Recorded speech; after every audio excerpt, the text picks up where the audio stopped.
Welcome to The Explainer. Today, we're stepping right into the ring.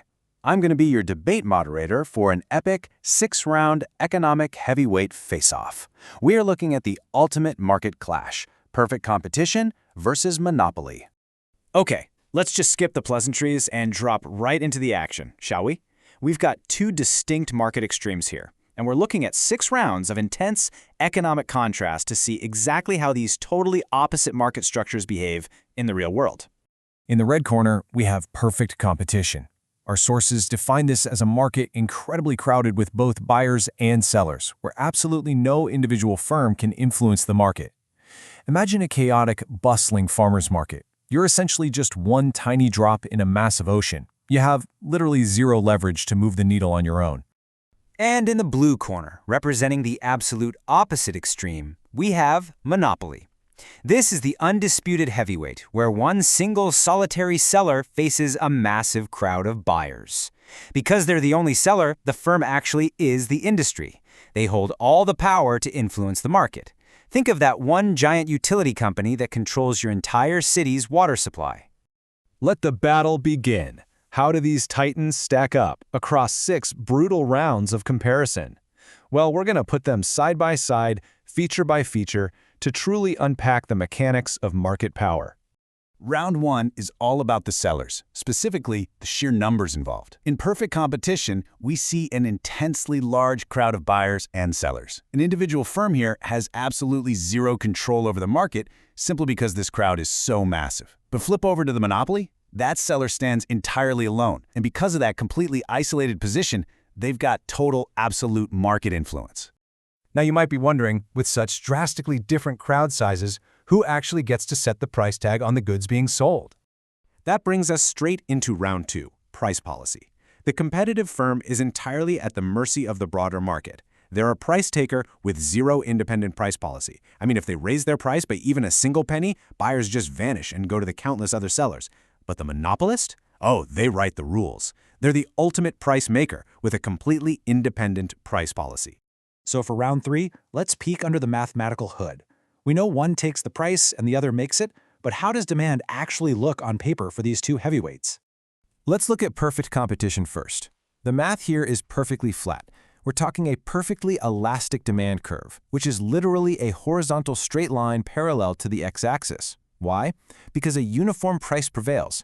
The firm doesn't have to slash prices to sell more stuff. So, price equals average revenue equals marginal revenue. P equals AR equals MR. Put simply, every single additional unit sold brings in the exact same flat revenue as the price tag.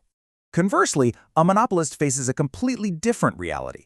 Their demand curve slopes downward and is much less elastic. See, even though they're the price maker, if they actually want to sell a larger quantity, they usually still have to lower that price to tempt more buyers.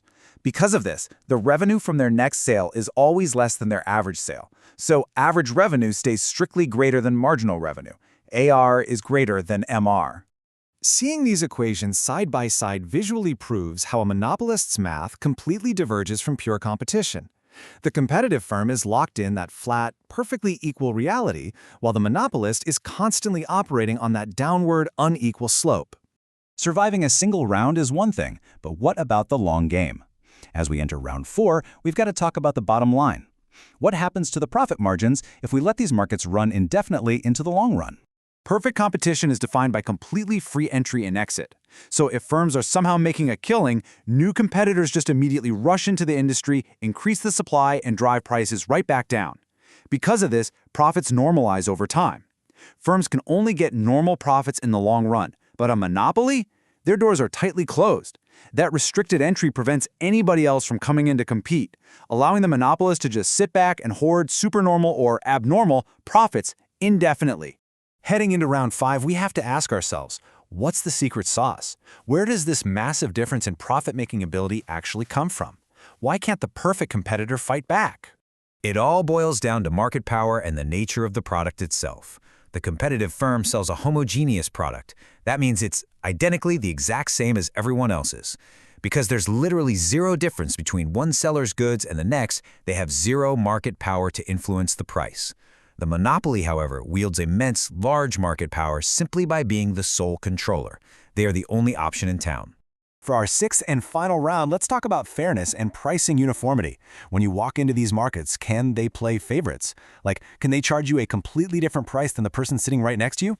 This brilliant final contrast really says it all. Under perfect competition, price discrimination is totally impossible. The firm has to charge a uniform, exact same price to every single buyer. But under a monopoly, price discrimination is highly possible. Because they completely control the supply, they can, and absolutely do, charge different people different rates for the exact same thing. The final scorecard, tallying up 6 rounds of market extremes. The bells have rung, the dust has settled, so let's pull out the official judges' scorecard to review this ultimate clash. This table perfectly structures everything we just pulled directly from our source text. Looking at the final tally, we have this massive crowd of price takers with horizontal demand, zero market power, locked into normal profits and uniform pricing. Pitted directly against them is the price-making solo act with downward demand, massive market power, discriminatory pricing, and those highly coveted supernormal long-run profits. Which leaves us with a pretty fascinating dilemma to ponder based on our explainer today. I mean, we all know which market structure the consumer prefers. Perfect competition keeps prices fair, flat, and totally uniform. But if you were starting a business today and trying to build an empire, wouldn't you rather hold all the cards in the blue corner? Thanks for joining me, and keep questioning the markets around you.